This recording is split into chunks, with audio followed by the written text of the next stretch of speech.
I'm Galina Espinoza, Editor-in-Chief of FlowSpace, and I'm here with Carolyn Harris, a Member of Parliament in the UK and co-chair of the UK government's Menopause Task Force.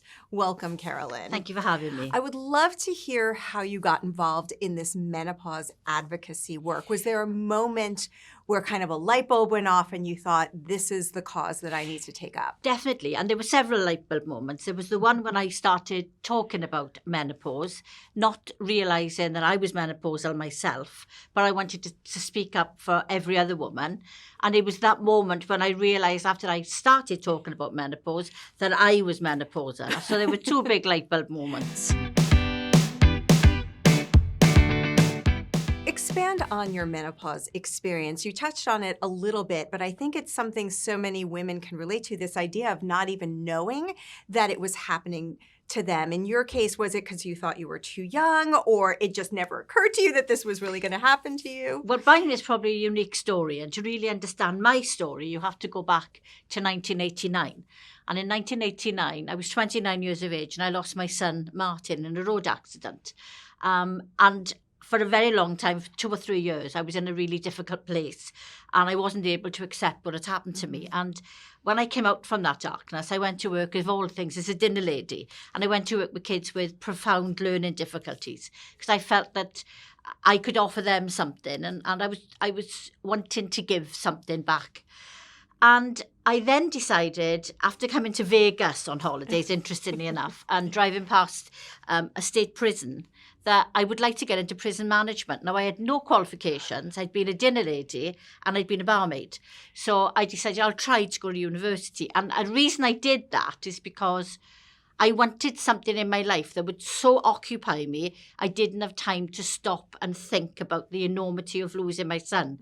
So you fast forward that to 2010, and after I had an ectopic pregnancy in 23 and had horrendous periods after. So in 2010, when I bled for about 6 months continuously, went into hospital eventually, had massive fibroids removed and came out of hospital and went into a deep, deep, deep depression where I was in a pink anorak with a hood up, rocking, not able to go shopping or do anything, that I blamed my grief for my depression. So I went to my doctor and I told him I was depressed, that I was having a nervous breakdown. And he quite rightly prescribed antidepressants. How old were you at the time? I was 50. Okay. Roll on 8 years, still on antidepressants. And in that time, I'd become a member of parliament. And I had women who came to me and talked about the lack of knowledge within the medical profession of the menopause and the lack of awareness amongst women of what the symptoms are. So I did what any politician would do. I give them a platform. So they came into the House of Commons, they had an opportunity to meet my peers, have photographs taken with some kind of placard which said what they were trying to do, and it was a bit of a hit on social media. And I even started talking about it on the floor of the House. And I've said many times on the floor of the House that I had no problem with my menopause. I sailed through mine, and I've said that, and it's on parliamentary records. And then I started talking to other women. They would get in touch with me, and they were talking about the kinds of symptoms they were experiencing. And all of a sudden, the light bulb went off in my mind. So you had thought you were already past menopause at that point, and that you had sailed through it. I didn't know that going to bed at night and my legs not being able to keep still and having that awful pain. I didn't know the itchy skin. I didn't know that the migraines. I didn't the depression. Everything. I didn't know any of these things were associated with the menopause. And I suddenly realised that I hadn't had mental health problems for 8 years. I'd actually been menopausal. So from then, I became obsessed, I think is the word, on making sure that every woman understands what it is, what the symptoms are. Every medical profession has an understanding of what it is they need to do to support women. Every workplace makes the right provision for women. Every politician who is in a position to make policy or influence policy needs to understand that this is a situation where it's not a disability, it's something that 51% of the population will experience. 100% of the population will have it hit upon them at some time or other. And all women need is respect and the dignity to be able to be productive members of society, to stay in work, to stay in marriages and, in very many cases, to not take their own lives out of sheer frustration of not knowing what's wrong with them. So it sounds great to have everyone educated and aware, but what is it going to actually take? Like, what do you think are the 3 keys to getting the narrative around menopause to shift in a way where women can actually be treated with dignity, can actually hold on to their jobs and all of the things that you just said? So in the UK, we're seeing a move towards most big private companies absorbing this information and realising that in order to attract and retain talented women throughout their careers, they need to actually be providing them with the suitable environment. Now, whether that is something as simple as if they work in an environment where they wear a uniform, making sure that uniform is breathable, that the woman has plenty of it so she's not having to wash her clothes every night. If you are able to work from home, it's about having the ability to talk to every individual woman about what would make her experience of the workplace a better experience. So I'm not advocating for rigid policies, because when you have a rigid policy, it tends to become a tick box exercise, because as long as people have said they're doing something, they don't actually they will not follow through on it. Right. But if you have a flexible framework with some due responsibility for having those conversations with individual women, and women being confident enough to know that they can speak to somebody and say, this is what I would find beneficial for me to keep me in work. As for women not knowing what's wrong with them, then why are we not giving women a simple fact sheet, or like I've just developed, a bookmark with all the symptoms on, so that they at least know what to expect? And I am pushing in the UK that every woman at the age of 40, if she's not had that menopausal conversation about what the symptoms are, that she has it at 40 with a qualified medical profession. But I would like to see women having that information postnatal, smears, coils fitted, any kind of appointment which is a female typical appointment, that the information and a brief conversation happens. So what do you think women here in the United States who are advocating for many of these same changes, what can they learn from your successes and what can they learn from your challenges? The challenges have come, I think, very often from women who may have perceived that they have passed through their menopause and not really understood what the symptoms were. So they've not really gone through the menopause. They've not really had an easy time. But there's this attitude of, oh, well, we had to get on with it. Nobody looked after us. So that's a negative that we could do without. The good stuff that we've done is, and we've used a lot of celebrities who've come forward, especially women who are in an industry where traditionally admitting that you were menopausal would imply that you were older, and some people would fear that the careers are washed up. So when these women come along and they bravely share their stories, it makes ordinary women who are watching TV of a lunchtime or watching a channel where they're talking about it, it makes them stop and think, yeah, I can relate to that. Talking to friends, and if you've got the knowledge, if you know what the menopause is, don't be inhibited and not share that with other women. Or if you think a friend may be experiencing the menopause, don't be afraid to ask the question. There's nothing to fear from being menopausal. When I discovered I was menopausal, I went on hormone replacement therapy. Now, that's not for everyone. But when I went on it, I'm a completely transformed person. I have so much more confidence. I'm much healthier. And I want to share how wonderful I feel with other women. So why would you not want to share the good news story? It's amazing that in the year 2024, we're still saying it's brave for women to come forward and actually say the word menopause or talk about being menopausal. And of course, a huge part of that is there's still so much stigma and shame and dismissal of what women go through. I don't know if you saw the story in The Lancet a couple of weeks ago. So you did, because that's everyone's reaction to it, where it was a woman researcher who essentially said, oh, well, you got to kind of power through and take more naps and walks and that kind of thing, and it just smacked of everything we're trying to undo. That was really infuriating, and I was asked to comment on the UK media about that, and I was really angry because the information that backed up this alleged research that they've done is so old that it's incredible. And it was based on a piece of work which was done by an organisation who were looking at HRT and women. And it was a flawed piece of research. And I absolutely think that people responsible for that need to come forward now and say, I am sorry for the damage I've caused women by this study, because it has done so much damage to women's health by implying that that HRT is especially the modern day HRT is bad for women. Now, it's not for every woman, but what I want is I want every woman to have the information, to have the voice, and to have a choice. I want to decide what I do with my body. I don't want somebody to decide that they think something's bad for me, so I shouldn't have the opportunity of taking it or using it or doing it. So I get really angry when other people try to tell women what women should do, when I really believe women are very capable of making their own decisions when they've got the information. In so many of your conversations with women, I'm sure that there are through lines about the experience of entering menopause. What are some of the recurring themes that you hear? Not knowing what it was. That is the biggest one thing, that women have lived in denial. I've met so many women who thought they had early onset dementia, who thought they had fibromyalgia, that a doctor had said to them that they were clinically depressed, that they were thought of just to be anxious and nervous.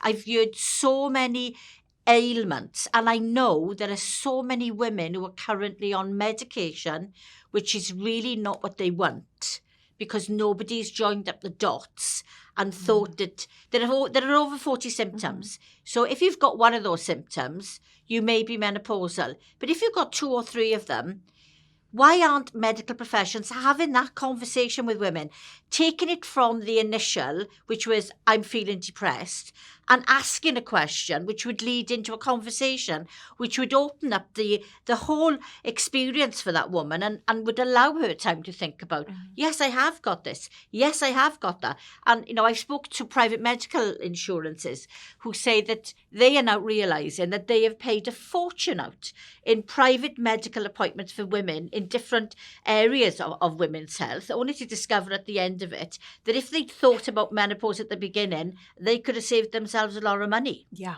It's that holistic approach. And that's Definitely. what I love about the work that we do at Flow Space, because we think in terms of the entirety of women's health. And yet that really hasn't infiltrated the medical system. Certainly not here. And it sounds like not in the UK either. Well, I've regularly said that I was convinced there were more women of the same age with the same symptoms, or roughly the same age, who presented with similar symptoms to GPs. There were going to be far more of them who were on antidepressants and on HRT. And a doctor took me up on that challenge and went off and had to check and come back and informally told me that 82% out of 1,000 women, 82% were on antidepressants and 8% were on HRT. So he went off and he's done a much bigger study, and I'm going to launch that at the end of April. And the other thing I'd said, that women from minority groups and women from deprived areas or on low incomes would have a poorer access to treatment and resources.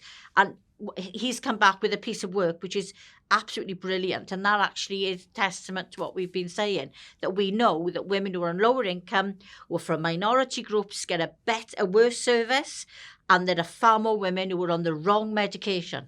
So what would you like to change for the next generation with this work you're doing? What is your dream end goal? I think education. We need to educate young women and young men at a much younger age as to what the menopause is. I always think of it like a pension scheme. When somebody spoke to me at 20 about a pension scheme, I was like, I really don't want to know about that. Now, if I knew about a pension scheme, I thought about it, then I knew I'd be going into retirement a lot wealthier than I'm going to be going into it. And the same with my health. If I'd known when I was 20 what to expect when I was 50, 45, 50, then I probably would have been better prepared. So knowledge amongst women, knowledge amongst medical professionals, lack of knowledge amongst everyone as to what it is and what can be done to help women. So if you could go back in time and tell your 25-year-old self a little bit of knowledge about what this experience is going to be like, or how to prepare for it, or what to get ready for, what would you say? I take out a pension scheme for a start. And I would certainly have probably changed my diet. I would have paid more attention to the kinds of exercise that I should be doing. I would have been thinking about my lifestyle in general and what I could do to prepare for the menopause. And I think I would have just come into the situation where when you are hit with that brick wall, and it can be like a freight train sometimes, and some women are so debilitated, like I said, they take their own lives. But I would want to have all the knowledge that was warning me, these are the warning signs, the next stage is going to be, and then I could make my own mind up about what kind of treatment I wanted. I know you were just at the United Nations over the weekend talking about health equity and access. And I was wondering if there was anything you learned from hearing from some of the other countries that inspired you or made you feel like, okay, they're doing something right. I think I would come away deeply depressed because they all thought that the UK were the leaders in this. And that really scares me because the UK are the most vocal, but not the UK as an entity.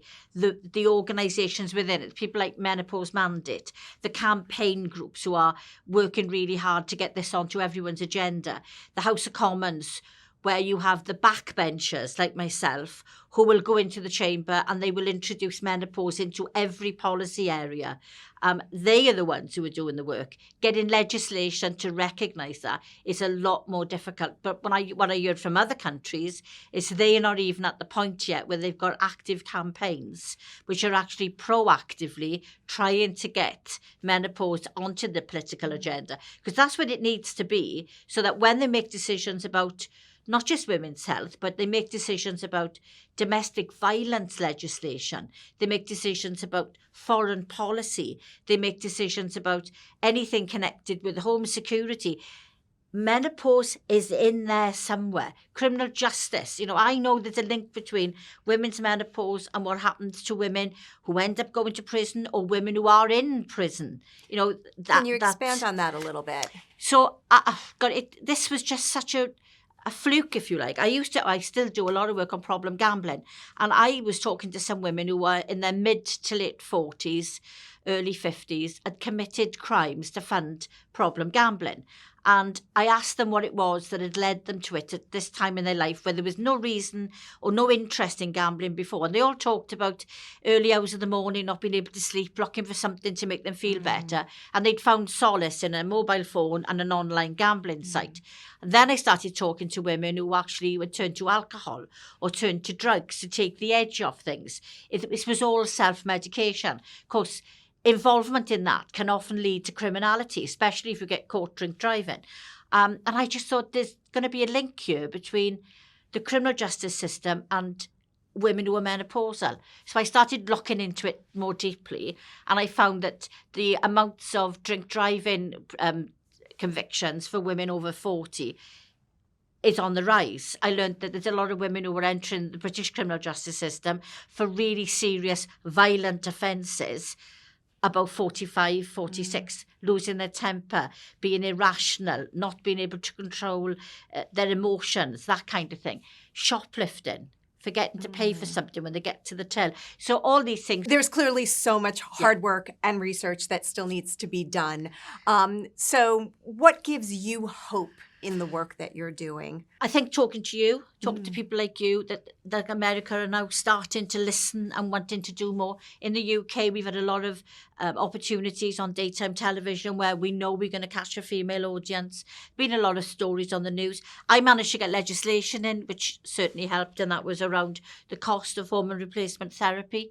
But that's the only legislation that's actually happened. But we are in a position where we are now forcing the UK government to introduce into legislation, into regulation, into practice, things that acknowledge that women are really important to be kept in work, to be kept healthy, to be kept in relationships. So many reasons why the economy suffers if women leave. Marriages suffer if you walk away from it. And there's so much that women have to contribute to society. And women are wonderful. Women are wonderful. And the least that we can do is to ensure the generations behind us grow up knowing that they will always be wonderful. And that is my aim.